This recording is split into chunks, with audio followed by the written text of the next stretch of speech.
competed until the age of 23. And then I had a massive injury when I was actually getting, to become quite decent on international level. I was already quite good in Portugal. I played Davis Cup, all of that, but I got a very big injury in 1990, which completely, sidetracked my career as a player, and then it was a problem. Then I could not follow it up. Then after that, I became a coach, but my passion has always been competition. And ultimately, I coached in international circuit. I had players that I traveled with, and then I was based in Estoril, which was always my home, was my second home since the age of 19. I was a member of Club Ténis de Estoril, which is one of the best, if not the best club in Portugal. So I was lucky also, to be part of that infrastructure and that family. Obviously, I was then technical director from 2010 to 2019 in Estoril, but my passion, my dream has always been competition, in all the areas of competition, first as a player, and then obviously as that was out of the question, I didn't have a knee that would allow me, to carry on competing. Then I invested all my commitment and my know-how and my efforts, in trying to become the best coach possible, because in the end of the day, that's what makes me move. In 2020, in COVID time, I got a proposal because everything was stopped. And at the same time, I always had in the back of my mind that I wanted to create my own academy, apply my know-how, my experience, in helping, players to achieve the dreams that I once had myself. And that obviously, I feel that I could be an important asset in any project that wants to go into competition level or international level. So I wanted to put my know-how into that, and that is very motivating for me. So having this in mind, that I wanted to create an academy, and a lot of friends of mine knowing already, they knew at the time that this would be my dream, to do. One friend of mine, a Spanish friend of mine called Javier Sansierra, said, listen, there's a possibility that you can create an academy in India. At the same time, you can be technical director of one of the most emblematic clubs in India, which is CLTA. And this is a very big tennis center in Chandigar. And this is how I come to Chandigar. And so making a long story short, we got in contact with them. They were interested. I was technical director there for 2 years. And I, at the same time, started to develop a high performance center under my methodology and, obviously under my coordination in every angle, which carried on until the beginning of April of 2024. But then I needed to grow. I had a lot of players already. People were being interested in coming and training with me. And the conditions that I had in CLTA were not flexible in that sense. So I could not get more courts. I could not get enough hours. So I had to decide, either staying in CLTA, being a technical director and managing a very small center that I could only provide the service to a few players, or actually try to look for my own space and then, somehow, create better facilities so I could put all the, put all the horses on the land. And this happened, so I got to start it off with, I got 4 courts, a little academy, 4 courts, and this is where I've been based on. It's in Chandigar. It's about 2 kilometers away from where I live. And in the end of the day now, we have 29 players. We have players from the age of 9 all the way to the age of 23.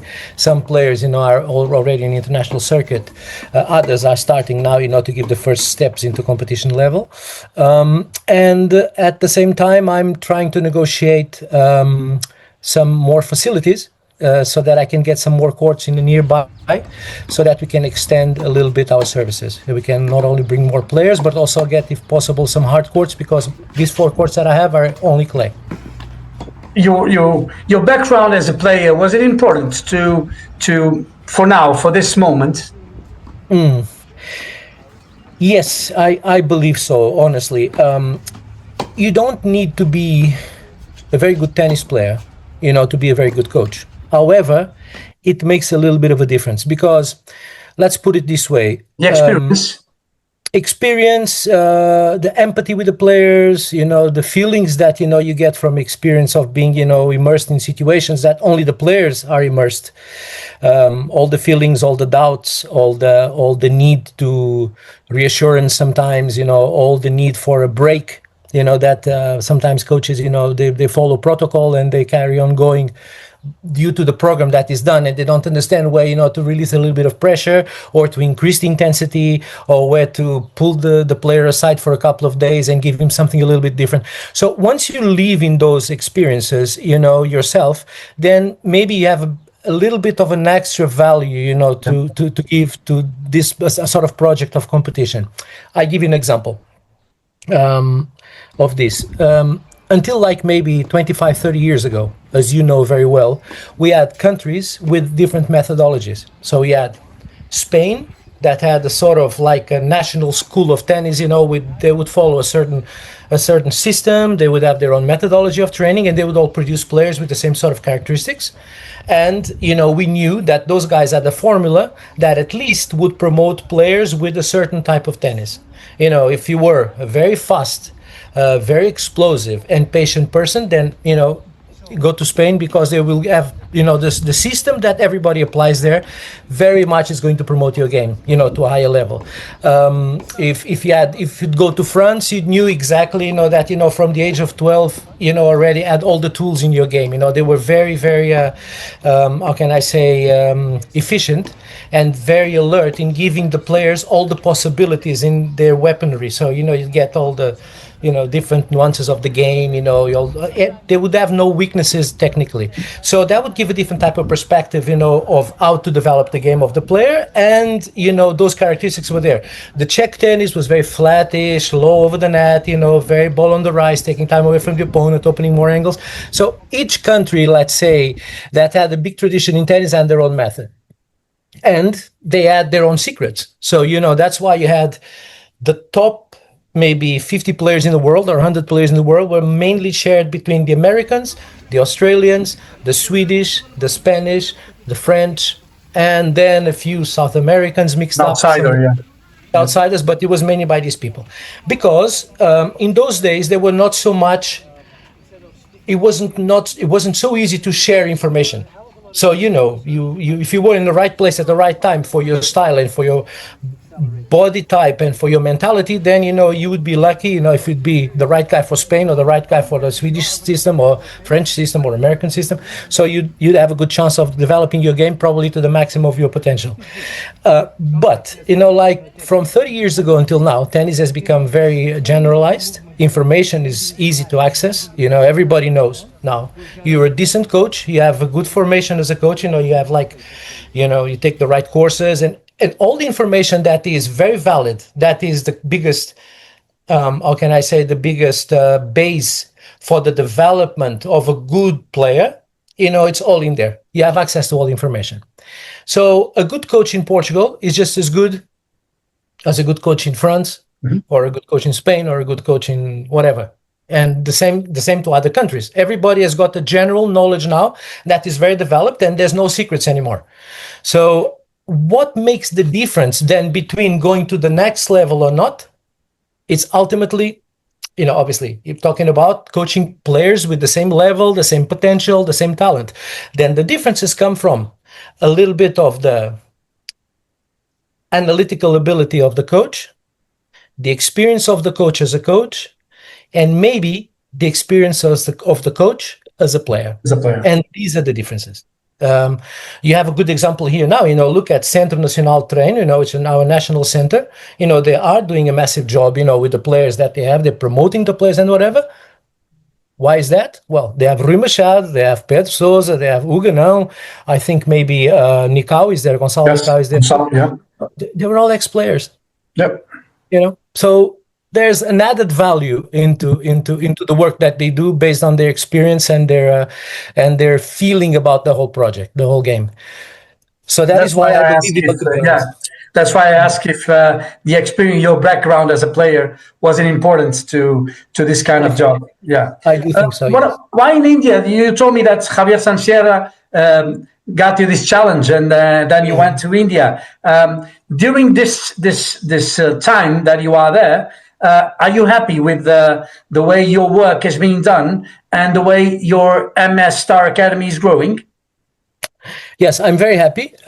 India presents different challenges. It's a parallel universe to what European tennis or even Western tennis is, because tennis in India is very implemented. Is probably the fourth more practiced sport in India. The first is cricket by far, second probably field hockey, third badminton, and fourth tennis. So there are millions of courts everywhere. There are millions of clubs everywhere. They've had players, that were very representative, even at a very high level of competition since the 50s, and all the way till now. Now it's actually where they're not so good anymore. There aren't any really big players. You have a guy called Sumit Nagal, which is like 100 and something in the world, and that's the number one in India. But, it is a sport that is implemented, but is falling back a little bit now in terms of results on international level, because the methodology it's not anymore compatible or competent to fight or to compete against what's done abroad. The professionalism not so much, and the people in general, starting with parents and the players, they don't have comparisons that they can actually see and understand where they stand, what is feasible for them to dream to achieve, and what sort of process logically they should go on to. So there's a lot of shooting in the dark, a lot of people trying this, trying that, but without the know-how behind it. So it makes it very difficult for a coach like me that have my standardized methodology, my understanding of the game and whatever. Very difficult, sometimes, to accommodate, their needs when there's so much, like say, how can I say, disorganized background on the system, that has tainted their opinion and their vision of the thing, of the projects, and also by them not really understanding what is logic, that they should follow. So that is the biggest challenge, is actually educating the people around the project of a player, educating them more than actually the player. Because in India, what I've seen, tennis players that want to be professional, they're more dedicated and more professional, and they work harder than very committed. Yeah. I know a lot of Indian players, especially in the women's circuit, like my friend Ankita Raina, and there are a lot of players who come to Portugal to the tournaments, and they are very committed. They do a wonderful work, and they are very professional. So I'm sure if you have those kind of players multiplied by a lot, I'm sure some of them can be very, very successful. Of course. One of the advantages that we have in the West is that, for instance, you go to a nice academy, a good academy, or a good high-performance center, or a good club that has competition, and the wannabe players, the ones that inscribe themselves and start training there, dreaming one day to be very good, well, most likely they will look to the court next door and they see somebody that's already somewhere off the way or somewhere at the top. So they will see, oh, this guy training with me is number 50 in the world, or number 70 or 150, whether it's on men, women, or juniors or whatever. But there's a visual example, and it's very easy to understand and find out, what were the steps that took him to that level. So you think, if this guy is here, I can do the same. It's not like impossible. It's not like I only see the good players when I turn on the TV. In India, still is a bit like that. We don't have access to that. And so there's like a parallel universe where you have all the good players in India playing. You have a hell of a lot of competition. It's tough to become good. You get the rankings. But then it gets to a certain level where when the player becomes, like, say, top 10 in India, whether you're under 16s or under 18s, men or women, the next step has to be becoming international. So what happens is when you go internationally, because you've reached the top of your country, then it's where you realize you have like a reality check that says, whoa, this is a different world. These people are playing better than me. Yeah. These people are more organized than me. These people are much more aware of what they're meant to do or not, more structured than me. So it becomes very difficult for them, then to make it to the bigger game. So your job is to try to get that reality more comfortable, more equal, so they can, when they leave India to play in the professional circuit, they're not a very huge gap. Yeah. My job is to give them the basis, so that in the end of the day, they are quite structured and quite balanced, and then we can build all the requirements, the level, the intensity, the rhythm, the technical know-how, and the individual program technically and tactically, because there's a correlation between both. You can only play tactically something that your technique enables you to do, and the other way around. If you play tactically in a certain way, you'll have to, or you want to, you'll have to develop some weapons that will allow you to do so. So my job is to try to give that as a base, so that then people can follow a path to a very high level. Most of the people in India right now, they do not, to be honest, they do not have compatible technical know-how or tactical possibilities in order, to survive in international level. That is why the best Indian players all train abroad. They don't train in India. They're not produced in India. What are the goals? What do you want to achieve there in MS Star Academy? Well, my goals are independent of the country. To be honest, MES Star Academy is now in India, and will stay in India. I'll be there. But my goals is, that is, I can give you two answers. I can give you the institutional answer, and I can give you the personal one. The personal one. Give me the hard answer. The hard one. I'll give you the hard one. The hard one is to help people to achieve what I didn't, for whatever the reason. Doesn't matter, but that I didn't. Because I also had the same dream as these kids. Yeah. And if I can help them, to get where I didn't, that's almost like me achieving it myself in a different angle. But it's my goal also. It's almost like a mission. It is a little bit of a mission, yes, because it has to be a mission, because I really don't need, to be abroad, to do my tennis project. I could do it in Portugal. Actually, I will. Now, this is one part of the next few months.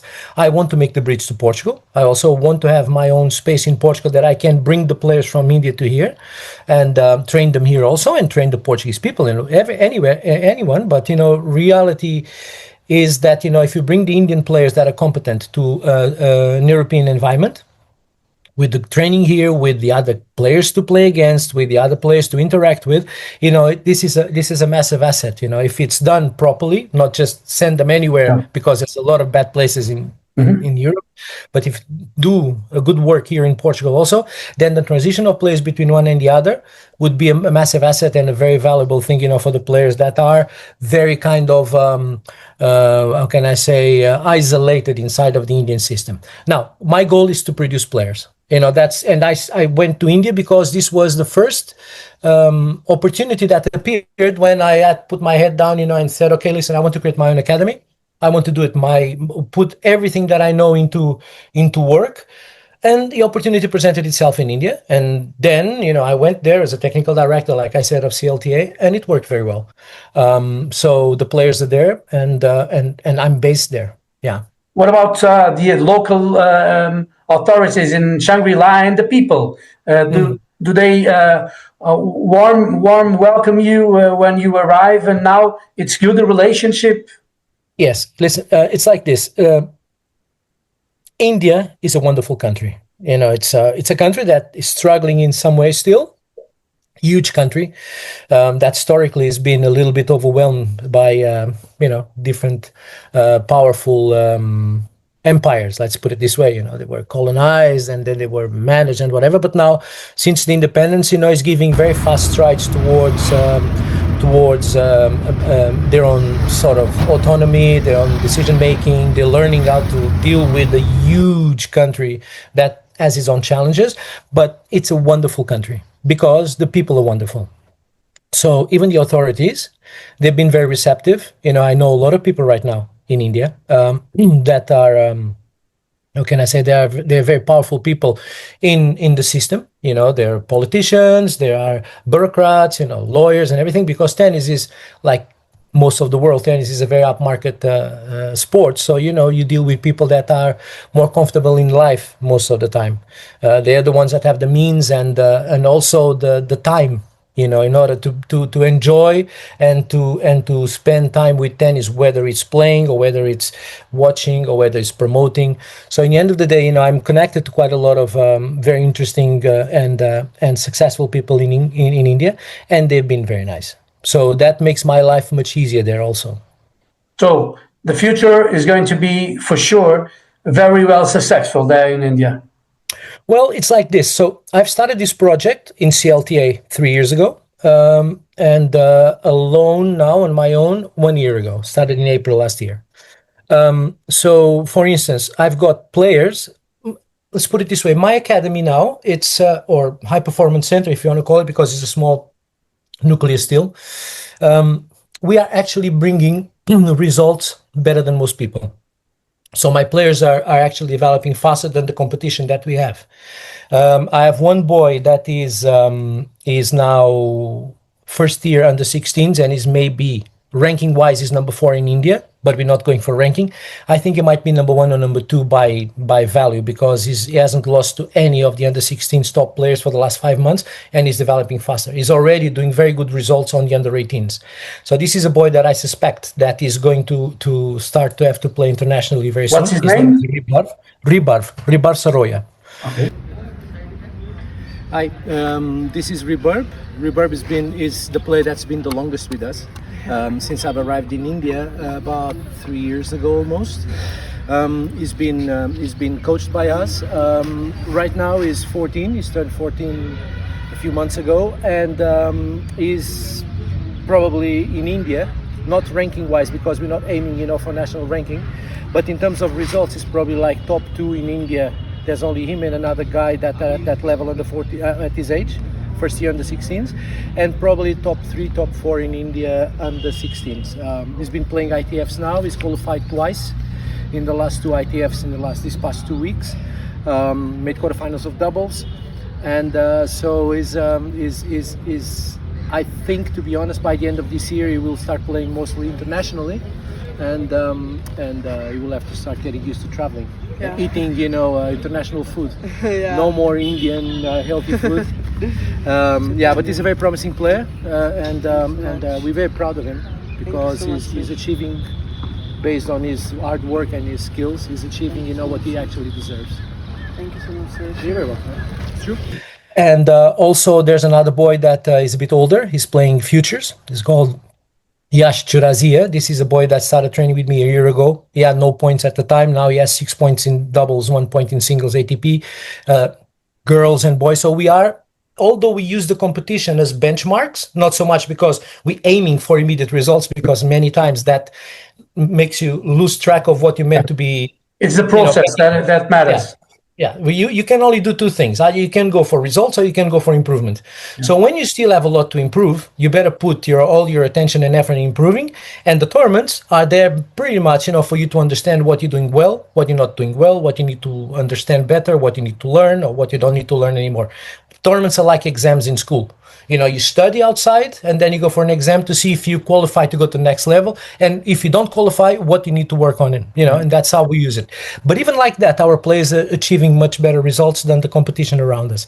So it's quite promising, and it's very good, because then the players understand that, working hard the way we ask them to do, and to be disciplined the way we ask them to do, and to trust us, it pays off. They have the return immediately on the rankings, on the results, on the credibility that they have as players in their environments. So, yeah.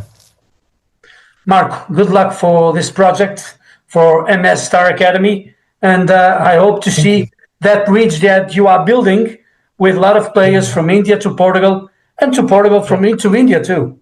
Yeah, this would be, I tell you something, it's the next step, because like I say, I can be a little bit of an agent of people that don't even train with me, but they can come and train in Europe in this environment under a good methodology. So for this, I need to have a place where I can follow the work that I do there, do exactly the same thing here. Mm-hmm. And also my players, mainly my players, because by the end of this year, beginning of next year, I will have quite a lot of players. I'd say maybe out of these 29, maybe about 6-8 players, they will have to start traveling internationally. Mainly girls. There's about 4 boys, and maybe 5-6 girls, that will have to go into futures, and we need to bring them a little bit outside of the borders there.